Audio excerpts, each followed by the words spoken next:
Hey everybody, Zeidoktor here with Typical Manga Fan, and this episode of the Typical Manga Review is going to focus on Attack on Titan, Chapter 77, The World They Saw. And we actually flash back a little bit, though it's not immediately apparent, but we flash back to their first battle. We see Reiner and Bertolt talking about how Eren transformed into a Titan, or plugging the hole, rather, with his Titan form. This flashback is happening while Eren's doing that whole boulder thing. That everyone's just, a lot of people were trying to defend Eren, and he was trying to use the boulder to shut the hole. This is what Bertold and Reiner were doing. Yeah. And then it turns out Marco is right behind them. Now we get the answer. Well, he's right behind them while they're talking about. They finally found the key they've been searching the last 5 years for, and if it comes down to it, with plugging the hole, Reiner can do something with his Titan. Then Marco appears. And so but Marco heard the Might Titan part, and that the fact that they made the hole, and so they basically said, "Holy shit!" And then so they basically, first off, Marco's kind of like he's panicking basically because of this situation here. Yeah, he tries to just get back to the mission, but then his mind starts working.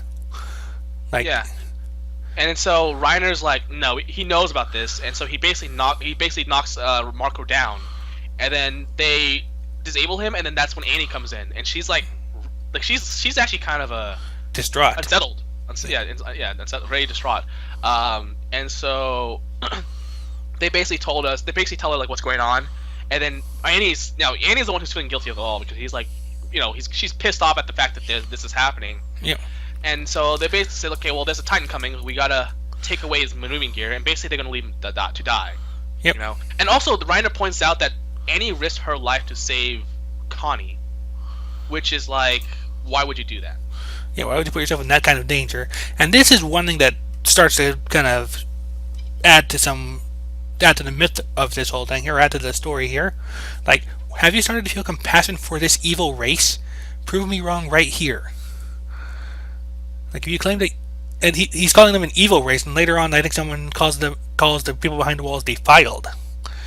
So that definitely starts to bring in some questions here. It's true why they say evil race. If you claim that you and the father you waiting for your return are different from this defiled race, there we are. Prove it to me now. So this is showing you that they have a very negative opinion of these humans, like the humans that we know about. Mm-hmm.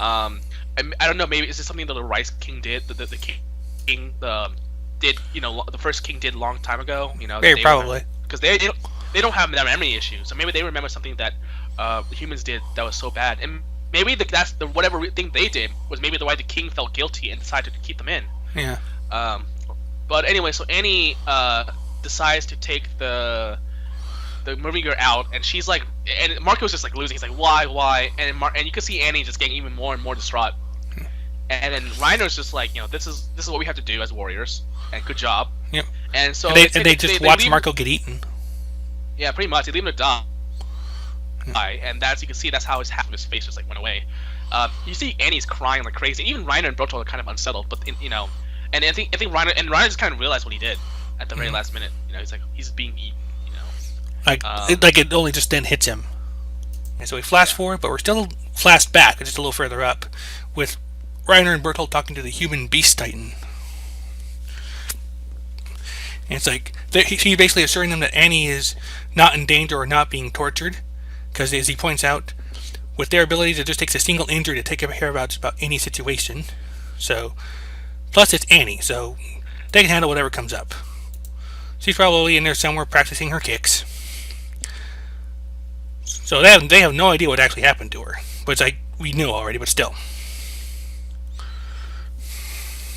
Yeah. So basically, he's now questioning the commitment. Says, look, we made the decision, and if you can't do what you just promised or decided to do, then I'm going to give the armor to another warrior. Which basically means that, as it turns out, you can actually take away the armor Titan's armor and give it to someone else. Well, it might just be like taking his Titan power away, like transferring it. But I just realized I think it's just armor. Remember in the Eren thing that they could use like liquids to transfer.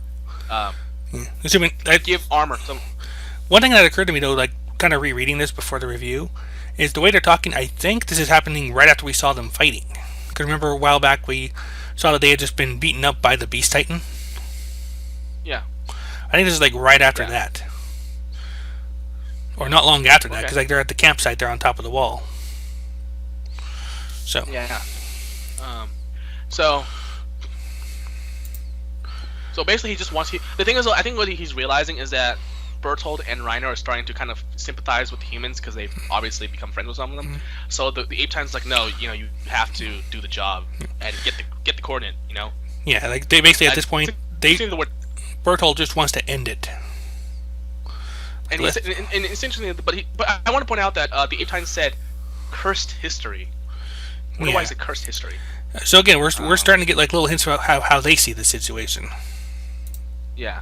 And so they Then say, okay, we'll forget about Annie now. We'll just get the job done. You know? and then we also get like the Pack Mule Titan. Yeah. And he's like, apparently our war chief's name, this guy's name is War Chief Zeke, the Beast Titan. Yeah. So anyway, the Pack Mule Titan is warning him that the enemies are approaching. They've passed the base, so they were getting ready to actually. This is right before they arrive. Yeah, and they basically says, you know, like, we'll have to win and put an end to it here. So they say, like, look, you know, we gotta get Annie back, and also, he also says, like, even Annie would be liable to mistake any bastard who comes rushing in to save her from a life or death situation As her prince, Charming. as a prince, yeah. Like basically, like he's telling Bertold to suck it up so that you can rescue Annie and be her knight in shining armor. Are they? I didn't know that Bertold had feelings for Annie, but okay. That's kind of weird. But they also point out Krista. They made a promise to Ymir that they're going to save Krista. And I like interesting the word "save," because obviously Krista is not in any position that needs to be saved. Well, that we from our perspective, but that we know, of course. But what I'm saying is, wait, I forgot. Did Ymir know that his Krista was actually Historia? Well, she at least knew her real name. Okay, but that's it. Like, she doesn't know that Krista Historia. Well, yeah, because Krista didn't know either, or Historia didn't right. know the whole thing either. Yeah. So, but it's interesting that the word save. Like, did Ymir leave thinking that Krista was going to be in any sort of danger? Right. No more than usual, at least. Maybe at least I don't know. I guess just save her from this entire civilization, or the human race. You know. Yeah. So then, which is like, Ymir's she's got it wrong. Krista, if anything, is in a very good position right now, and she knows up. So she's a figurehead, but she knows that, so she's okay with it. So basically, they do this whole bromance thing where they're like, I'm counting on your buddy, leave it to me. Bro fist to the back. Yeah. That took me a while to realize what was going on there, but okay. Then I got it. And we see Bertold inside something, we'll find out what that is later. But he's like, we haven't given him the signal yet, what's going on, And then we see that that Reiner, from the previous chapters, his head has been horizontally slashed. From the lip up. Only his jaw left. Yep. So I'm assuming he's dead. So everyone's celebrating a bit. And Connie and Sasa are having some trouble with this. Yeah, because they just killed what they thought was their friend. And then John is like, no, don't cry. We killed him. And we're not done yet. End of story. Yeah. And then now there's the other shit that's happening. Yeah. And then even Armin's having look, there was no trouble too. Yeah. But he's also the most logical one. Says, look, at the end of the day, we had to do it. There was nothing else we could do. Like they couldn't have captured him alive. Yeah, and then they see something really interesting, which is the armor titan starts to move, and then the body of Reiner goes inside it or something. Like, what's happening here? Or no, steam just comes out, I think. Yeah, it's a steaming, and then the Titan just lets out a scream. Yeah, which is I guess what's happening is that Levi says Armin thinks that maybe this is another Titan, and this is apparently the signal for the Ape Titan to take a canister or a barrel and go Donkey Kong on their asses. Yeah, basically. And then I think what's going to happen is that it's going to go over the city, and then that's when he's going to turn into a Colossal Titan. Pretty much. He's pretty much going to dive bomb them. Yeah, and they're like, okay, we have to get out. Armin realizes this and says, holy shit. And so he's like, okay, everyone get out of the area because it's going to get blown away. Yeah. And I'm assuming that he's going to use the Colossal Titan as well as the steam to, really do crazy. And he says, and this is where Bertold's like, where are you, Reiner? I'm coming for you, So this is like the bromance thing where he's in for soccer. That's the biggest. Yeah, he's the biggest thing. the biggest thing I'm asking is Reiner actually dead, or is this roaring thing like a post-humanist type of setting that he did, like that? A lot if he of were to it, die, this would happen. a lot of it's going to depend on just how much they can regenerate from. Because I mean, his brain has been cut off basically. But I mean, the thing is, like, like the way they Wait, set up, like, wait. So hang flashback. on, I just thought of something. Last chapter, didn't Reiner say something to himself about how he survived Levy's attack by moving his brain function somewhere else? Holy shit! So he very well could still be alive. Yeah, but I mean, the way they did it this chapter was like they had this whole flashback about his guild and like his promise to whatever, and he's like, they made it feel like a death type of like a death, you know. Well, I think it may depend on just what's the aftermath of that little steam out the thing that we saw. That made that when he was given the signal screen. Because there's no sign that he came back to it, but at the same time we also see what looks like, I don't know, it's dissolving or steaming away. So it's hard to say. Yeah. So I'm like, damn it. I mean, this is what by the way, this is how you do a surprise. Hey, Kubo, take some notes. This is literally how you do a surprise. You know, we don't expect this. But maybe there are hints coming up. But we didn't expect this, and there was a lot of content that we got out of this chapter. So yeah, now the Colossal Titan's coming in, and I have no idea what's going on. So, well, I do have an idea. I may have an idea, but it's kind of like, well, he's going to attack, and I don't know what's going to happen though. Like, I don't know if they can win this fight because there's the Colossal Titan, and there might be the Armor Titan who's still alive, and then there's the 8 Titan who's right out there. Yep. And then there's all the other little Titans out there too. We have at least, and there's also we don't, assuming he has any kind of battle power. There's also the Pack Mule Titan. Because they said that there's probably a human in there. And we saw him talk, so we know that for sure. Yeah. So I don't know what's going on here. Well, I mean, I do know, but I don't know what's going to happen. No predictions just yet. I'm wondering how many people will be able to get out of the way of the colossal crash down here. So we found some weird things. So the first thing is that they consider the human race to be like evil and defiled and cursed. Yeah, defiled. That's probably why Ymir wants to quote unquote save Krista, because she believes that maybe Krista's like the exception and that she must take her away from these people, otherwise she'll be corrupted or something like that. You know. Basically, she wants to pull a wave. Yeah, pretty much. That's probably why I don't like. That's probably why I don't like Ymir. Really? Because she's. It's probably because she's so much like Wave. Or they not. Well, I knew about Wave last, so it's not like she's like Wave. It's that they are like each other. The type of archetype. The archetype of that person. The I want to protect you and save you and all that bullshit. Not anything against female relationship. Just saying, but I never liked her. Because I also thought she was a bit of a turncoat, because she was. Yeah. Couple times actually, if you think about it. I mean, like she's basically only with them because they promised to save Krista. I mean, she even said like she would turn on them if need be. I wouldn't rely on her at that point.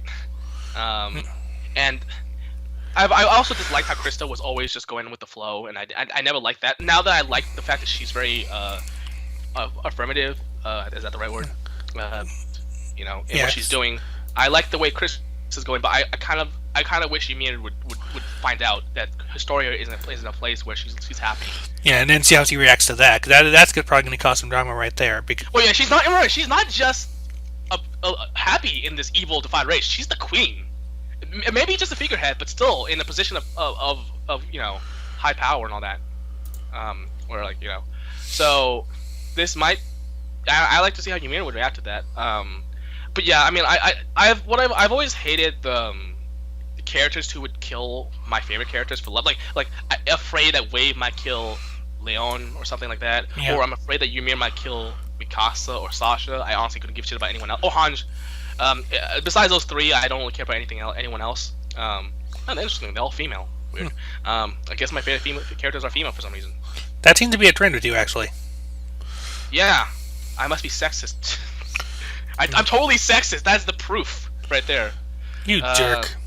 Yeah, I hate women. I hate it when they get when they get attention. I hate it when they get. I want to change gears before people think you're actually being serious. Yeah, well, yeah. I'm being sarcastic. Just pointing out there. And that's definitely why I complained when about all the female poor treatment of females in Bleach. That's definitely why I complained. Yeah, well, at least you're calling it when you don't like it, so that still balances out, I think. Yeah. I didn't have any Yeah. issue with the chapters myself. I thought it was a pretty good chapter overall. Like I said, we're starting to get some hints at how the Titan Shifter side sees things. Yeah. I also know that they call themselves warriors, so there's probably like a warrior culture involved in there I somewhere. always kind of felt like that was the thing. Yeah. Um, A couple of things that kind of grabbed my attention though is like when they leave Marco to die, why did he just lay there? I mean, obviously he can't get away or anything like that, but it's like he doesn't even try to move. Like, did they? It's not like they broke his legs or anything, did they?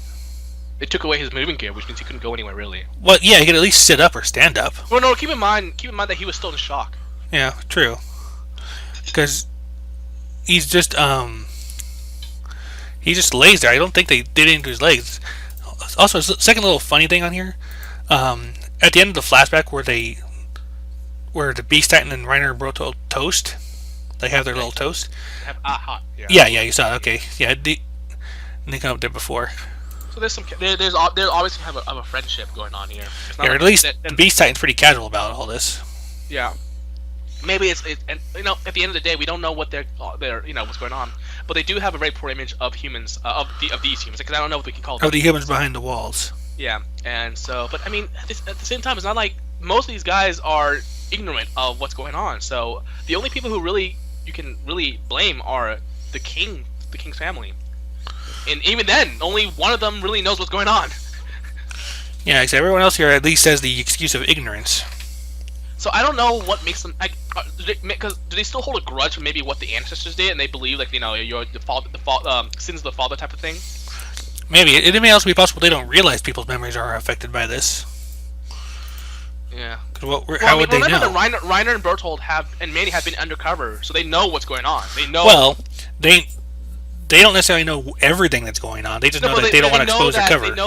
They know that the humans don't know, the ones in the cities don't really know what's going on. They know that. Rank and file. I mean, your everyday citizen. How much history would you expect them to know? I mean, they might still assume the people in power know everything. Yeah, that's what I'm saying. Like that's why I'm saying like if anything, they probably hate the king and the family, and the nobles. But other than that, it's kind of I feel like it's like why would they hate evil defiled race of people? They're basically saying the entire everyone else, Mm-hmm. So I don't know what's going on here, and even remember Reiner got pissed off at Annie for saving Connie. So mostly because he put herself in danger while doing so. No, but what the point was, she is saving someone from this race, meaning that that Annie has actually begun to sympathize with them, and so that means that their perception of humanity is in some way wrong, because if it's that. If they have begun to like kind of let themselves down and really realize that these are actually good people they were friends with, then maybe they will change what they believe in. Other than that, we don't really know. It's just too much that we don't know right at this point. Yeah. So we're starting to get little hints to it, but not enough to really say definitively what's going on. And I also point out that the Colossal Titan, remember I said, is not great for fighting. Nope, but then they're taking advantage of that here, basically. Yeah, they're basically making his transformation kind of like an attack itself. They're basically making him a bomb. Yeah. But Aaron, once he becomes a Colossal Titan, you can avoid that. I'd say you can take him down pretty not that hard because you can just go for the legs. He's also a lot slower too. So, but yeah, well, that's about it, I think. Yeah, so we're starting to get some hints now. So things are definitely taking a turn for the interesting, but not enough to really know about just yet to really start saying too much. Meantime, that's been our review of Attack on Titan, Chapter 77. Yep. Let's see here. Yep. Go ahead and take us away. Bye.